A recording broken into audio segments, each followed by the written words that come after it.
Oke guys, selamat malam. Hari ini tanggal 15 bulan 11 dan pada malam hari ini saya akan membagikan sedikit analisa pada pair AUD-USD karena beberapa orang sedang floating juga di grup NSFX juga beberapa sedang floating juga karena ada transaksi sell. Oke, jadi analisa kali ini akan ada dua versi bagi yang punya transaksi floating sell dan bagi yang belum punya transaksi di Audi USD. Peluang apa yang bisa diambil? Nah, di sini ada gambaran analisa di mana kondisi harga saat ini dari downtrend ada indikasi menjadi uptrend karena ada higher high dan higher low. Di sini kita gambar dikit.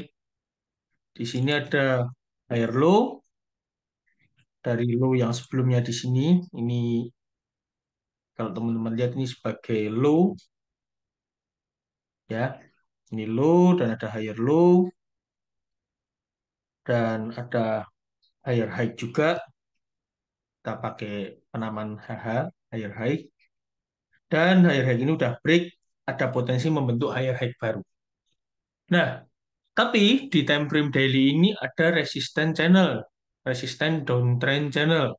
Jadi kondisi pertama harga dari downtrend menjadi uptrend dengan tervalidasi dengan adanya higher high dan higher low yang baru. Yang kedua adalah ada resistance downtrend channel di time frame daily yang belum break. Ini kurang huruf K, yang belum break. Nah, enggak cukup. Ada resisten John Trend Channel di time frame daily yang belum break. Ini kalau saya boleh orek-orek, saya akan kasih tanda di sini.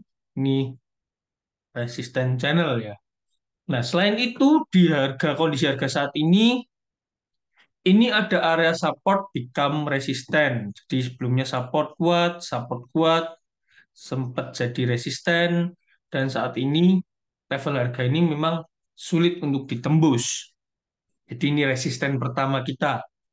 Yang mana sebelumnya juga harga berhasil membentuk inverted head and shoulder. Jadi ini pola inverted head and shoulder. Ini shoulder left shouldernya, ini headnya, lalu ini right shouldernya. Dan harga berhasil break hingga di kondisi harga saat ini di 0,67-an.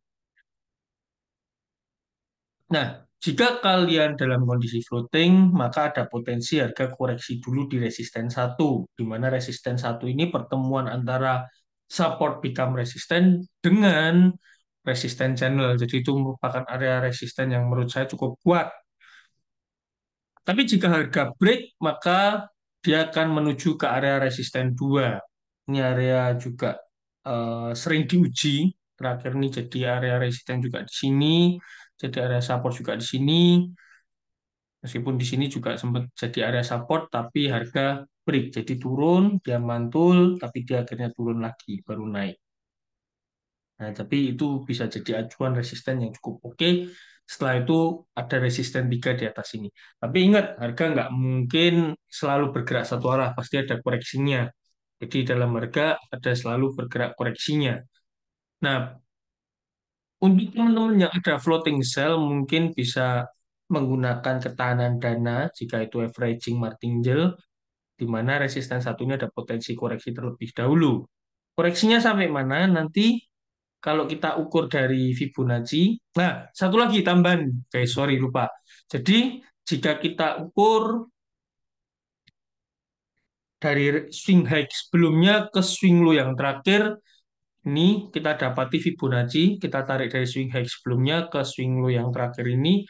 Di area resisten satu juga didukung area Fibonacci level 61,8. Jadi level 61,8 itu level yang nggak gampang tertembus juga. Jadi biasanya diuji dulu, ada koreksi dulu, baru harganya lanjut tren bullishnya.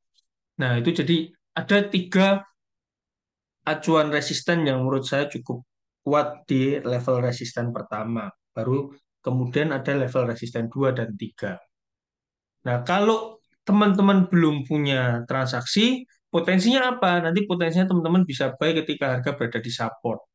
supportnya berbagai macam support. Misalkan koreksi saat ini kita bisa menggunakan area yang mana shoulder dari head and shoulder inverted head and shoulder ini kita tarik. Nah, ini ada area resisten become support yang bisa jadikan acuan untuk kita transaksi buy itu.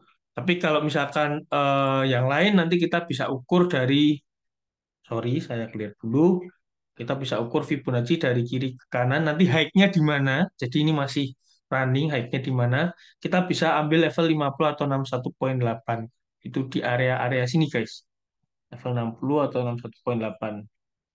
Ini di kisaran harga 06 0,65125 hingga 0,65,480. 0,65,480.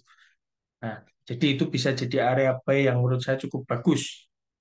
Seperti itu. Mungkin itu sedikit analisa yang bisa saya bagikan pada malam hari ini, pada pagi hari ini, sorry ini jam 4 lebih seperempat. Ini akan menjadi setup trading saya juga ke depannya, di mana kalau kita trading dengan TPSL, kita entry-nya di area yang saya tandai warna hijau ini, 0,65125 hingga 0,65480. Ini jadi area support yang menurut saya cukup kuat dan bagus untuk menjadi area entry buy kita.